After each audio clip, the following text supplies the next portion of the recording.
Dans le métro, un homme a insulté une femme voilée. Mais c'est un policier en civil qui est intervenu. Le wagon tremblait au rythme des rails, saturé de regards pressés et de silences lourds.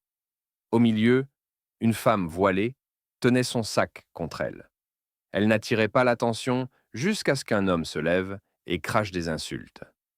Les passagers se figèrent, certains baissèrent dans les yeux, mais soudain, un inconnu imposant se leva. Sa voix claqua dans l'air, calme, autoritaire. Et la rame comprit aussitôt qu'il n'était pas n'importe qui. Abonne-toi si tu crois que le courage peut surgir de l'endroit où on s'y attend le moins. Mets un like si toi aussi tu penses que le respect ne se négocie pas. Le métro s'engouffrait sous la ville comme une bête d'acier. C'était l'heure de pointe. Des dizaines de corps serrés, des sacs, des haleines fatiguées.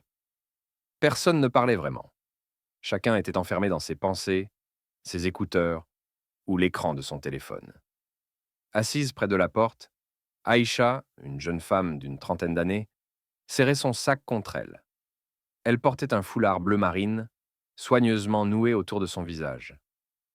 Ses yeux bruns scrutaient le sol, cherchant à se fondre dans l'anonymat du wagon. Elle avait l'habitude de se faire petite. Chaque jour, son voile attirait des regards lourds, parfois hostiles. Mais ce jour-là, les regards se transformèrent en mots. Un homme quarantaine, veste froissée, se leva brusquement. Ses yeux étaient injectés de colère, peut-être d'alcool. Il pointa un doigt accusateur vers Aïcha. « Voilà le problème de ce pays. On devrait vous interdire de monter ici. » Le wagon se figea. Quelques passagers baissèrent la tête. D'autres détournèrent les yeux, gênés mais silencieux. Une femme plus âgée soupira, mais ne dit rien. Personne ne bougeait. Aïcha blêmit. Ses doigts se crispèrent sur la bandoulière de son sac. « S'il vous plaît, laissez-moi tranquille, » murmura-t-elle. Mais l'homme ne s'arrêta pas. Il éclata d'un rire amer. « Tranquille? Alors que vous êtes une menace? Qui sait ce que vous cachez là-dessous ?» Il désigna son voile. Les mots résonnèrent dans le wagon comme des coups.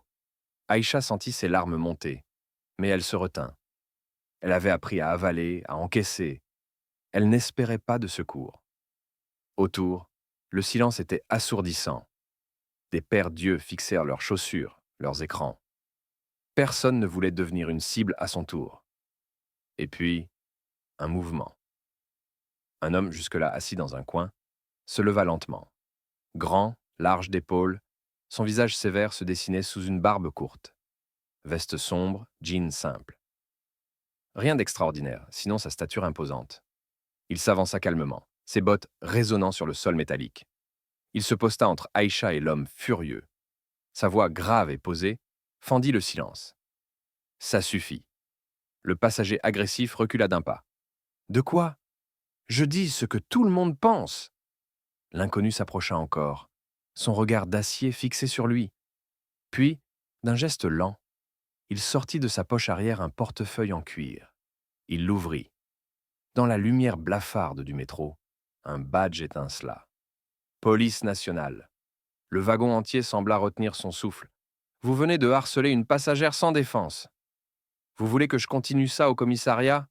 Le ton n'était pas menaçant, juste implacable. Le genre de voix qui ne laisse aucun doute. L'homme blêmit. Ses lèvres tremblèrent. Tout son aplomb se dégonfla d'un coup. Il bredouilla. « Je voulais juste dire… » « Taisez-vous et reculez !» coupa le policier. Et cette fois, personne ne détourna les yeux. Tous fixèrent la scène, stupéfaits.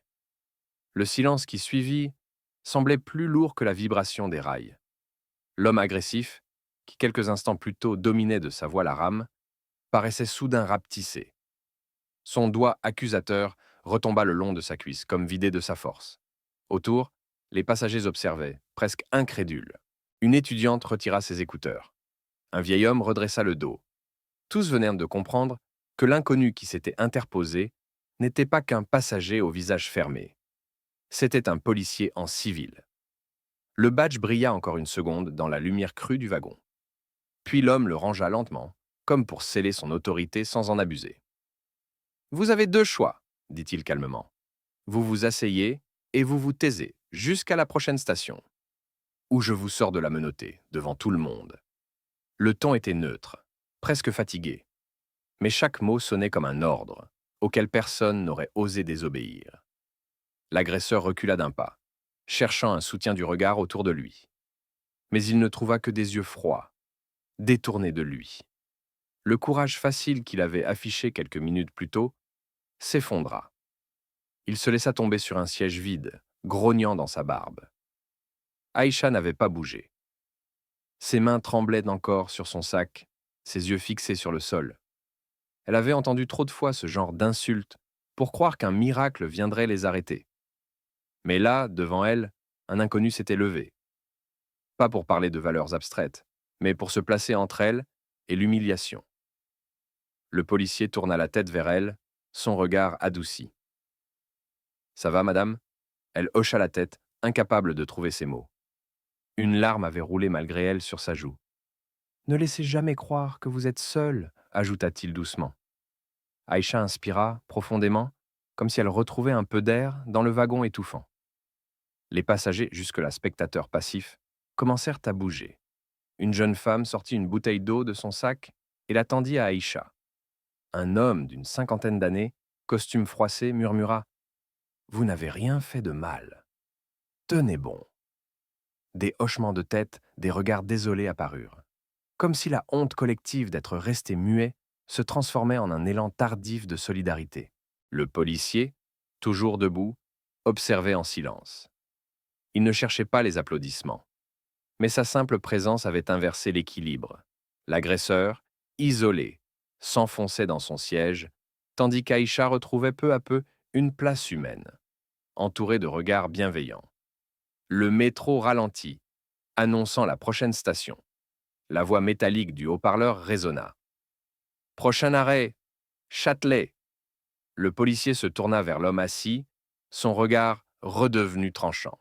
« Vous descendez ici, je vous accompagne. On va discuter calmement, mais pas devant tout ce monde. » L'homme voulut protester, puis se ravisa. Il baissa les yeux, écrasé par une autorité qu'il n'avait plus. Les portes s'ouvrirent, le policier le fit lever d'un geste ferme et l'escortait vers la sortie. Le wagon entier suivait la scène des yeux. Certains filmèrent discrètement avec leur téléphone. Juste avant de franchir les portes, le policier se tourna vers Aïcha. « Prenez soin de vous, et souvenez-vous, vous avez plus de monde derrière vous que vous ne le pensez. » Les portes se refermèrent, et la rame repartit. Le wagon, encore chargé d'émotions, resta silencieux. Mais ce silence-là n'était plus celui de la lâcheté. C'était un silence lourd de respect, presque sacré. Aïcha, bouleversée, sentit que quelque chose avait changé. Pour la première fois depuis longtemps, elle n'avait pas quitté un lieu en ayant honte de son voile. Le métro reprit sa course, les rails grinçant comme pour marquer un nouveau chapitre. Les passagers avaient retrouvé leur siège, mais aucun n'avait replongé dans son téléphone. Tous restaient en comme suspendus à ce qui venait de se passer.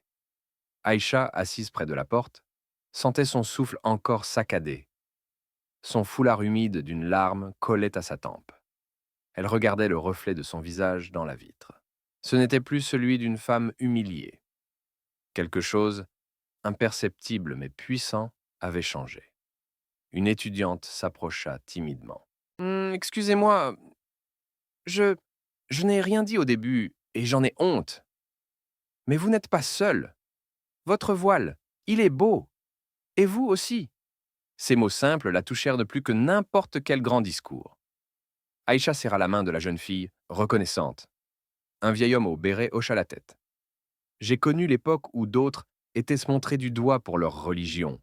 On n'apprend jamais, hein? Mais ce soir, on a peut-être retenu la leçon. » La tension s'était transformée en un souffle collectif.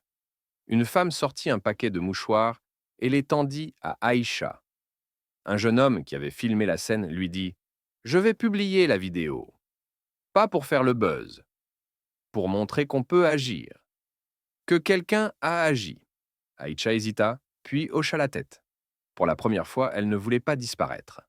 Elle voulait que les autres voient qu'elle avait été défendue.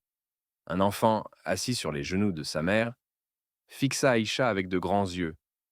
Pourquoi le monsieur était méchant demanda-t-il. La mère caressa ses cheveux. Parce qu'il avait peur de ce qu'il ne comprenait pas. Mais tu as vu, quelqu'un s'est levé, alors la peur a perdu. Aïcha inspira profondément. Elle sentit son dos se redresser. Ce n'était plus elle qui se faisait petite pour disparaître dans la foule. C'était elle qui regardait droit devant, consciente qu'elle n'était pas seule. Le policier avait quitté le wagon, mais son geste restait suspendu, comme une présence invisible. Elle savait qu'elle n'oublierait jamais la manière dont il s'était placé devant elle, ni la fermeté de sa voix. Elle se dit alors: je n'ai pas à avoir honte. Pas une seconde de plus. Quand le métro ralentit de nouveau, annonçant sa station, Aïcha se leva. Ses jambes tremblaient encore, mais son pas était décidé. Avant de descendre, elle se tourna vers les passagers qui la regardaient. Merci, dit-elle d'une voix tremblante mais claire. Merci de ne pas m'avoir laissé seule à la fin. Elle savait que beaucoup s'étaient tus trop longtemps, mais elle avait senti leur changement, leur soutien tardif. Et parfois, même tard, le soutien comptait. Les portes s'ouvrirent. Elle quitta le wagon, le foulard bleu marine flottant légèrement derrière elle. Les passagers restèrent dans quelques secondes figés, puis la vie reprit. Mais chacun savait qu'il venait de vivre un moment qu'il raconterait. Peut-être pas à tout le monde, mais au moins à lui-même, pour ne pas oublier. Et quelque part, dans un commissariat de la ville, un policier en civil écrivait son rapport. Il nota les faits, neutres, précis. Mais en bas de la page, il ajouta une ligne inhabituelle: rappel. Parfois, protéger, c'est aussi montrer à une foule qu'elle peut être meilleure qu'elle ne croit. La nuit était tombée sur la ville quand Aïcha remonta les marches de la station. Le vent frais balaya son foulard, mais cette fois, elle n'y vit pas une fragilité. Elle se sentait droite, ancrée, comme si l'air même lui rappelait qu'elle avait encore sa place ici, dans cette ville où elle avait grandi. Elle marcha vers l'arrêt de bus, son sac serré contre elle, mais son pas n'avait plus la même hésitation. Dans son esprit résonnait encore la voix grave de l'homme qui s'était interposé. Ne laissez jamais croire que vous êtes seul. Ces mots avaient m'en fait plus qu'arrêter une humiliation. Ils avaient planté une graine. 2 jours plus tard, la scène filmée par le jeune passager circulait déjà sur les réseaux. On y voyait l'agression, les insultes, puis l'homme qui se levait, imposant, sortant son badge. Et enfin, le silence glacé qui s'abattait sur le wagon. Les commentaires affluaient. Respecte à ce policier en civil. Voilà ce que c'est, l'autorité. Je me suis reconnu dans les passagers. Resté muet. Plus jamais. À toutes les Aïcha qui voyagent chaque jour, vous n'êtes pas seuls. La vidéo devint virale. Pas pour le scandale, mais pour l'espoir. Aïcha, elle, la regarda une seule fois. Voir son propre visage en larmes fut douloureux. Mais voir le geste de cet inconnu lui donna une force nouvelle. Quelques semaines plus tard, elle reçut un appel du commissariat. Le policier qui l'avait défendue voulait la voir. Hésitante, elle accepta. Ils se retrouvèrent dans un café simple, loin des regards. Il était en civil, comme dans le métro. Mais son badge reposait sur la table. Discret. Je voulais m'assurer que vous alliez bien, dit-il calmement. Je vais mieux grâce à vous, répondit Aïcha. Il haussa les épaules. J'ai juste fait mon travail. Elle secoua la tête. Non, vous avez fait plus. Vous avez montré aux autres que se taire, c'était accepté. Et ça, ce n'est pas dans votre fiche de poste. Le silence qui suivit n'était pas gênant. C'était un silence lourd de reconnaissance mutuelle. Dans les semaines qui suivirent, Aïcha remarqua un changement subtil. Dans le métro, certains passagers lui adressaient un sourire, un signe de tête. Rien de spectaculaire, mais suffisant pour dire: on t'a vu, on t'a reconnu. Elle n'était plus invisible. Et si un autre jour, quelqu'un osait l'insulter encore, elle savait qu'elle aurait la force de se lever, même seule. Parce qu'une fois qu'on a vu quelqu'un briser le silence, on n'oublie jamais que c'est possible. Dans une rame de métro pleine, le courage n'est pas toujours de porter un uniforme. Parfois, il est simplement de se lever quand tout le monde baisse les yeux. Un seul geste peut transformer l'humiliation en dignité retrouvée et rappeler à une foule entière qu'on mesure une société non pas à ses discours, mais à la manière dont elle protège ses plus fragiles. Abonne-toi pour d'autres histoires où l'injustice est brisée par un geste inattendu. Mets un like si tu crois que le silence face à l'injustice est déjà une forme de complicité. Et dis-nous en commentaire, as-tu déjà vu quelqu'un en apparence ordinaire se lever pour défendre une autre personne?